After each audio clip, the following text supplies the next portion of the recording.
పోలవరం మండలం ఎదురులంక పంచాయతీ పరిధిలోని వరద బాధితులకు ముమ్మిడివరం ఎమ్మెల్యే దాట్ల సుబ్బరాజు బియ్యం నిత్యావసర సామాగ్రి కిట్లను పంపిణీ చేశారు. ఎదురులంక పాతరేవు వద్ద గల కాలనీ రామాలయంపేట గ్రామాలలో 72 మంది కుటుంబాలకు ప్రభుత్వం అందించిన కిట్లను అందజేశారు.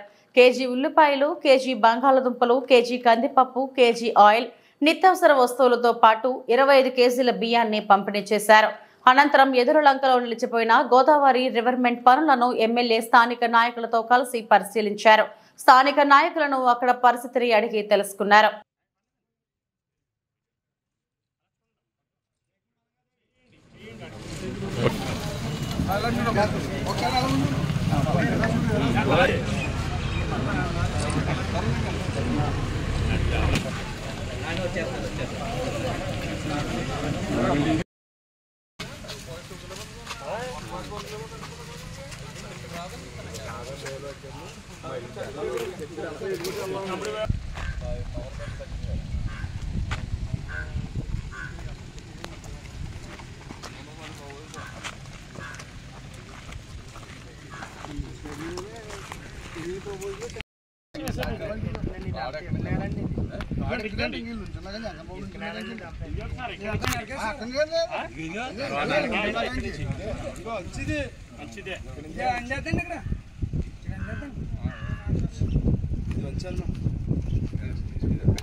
చెప్పొస్తారా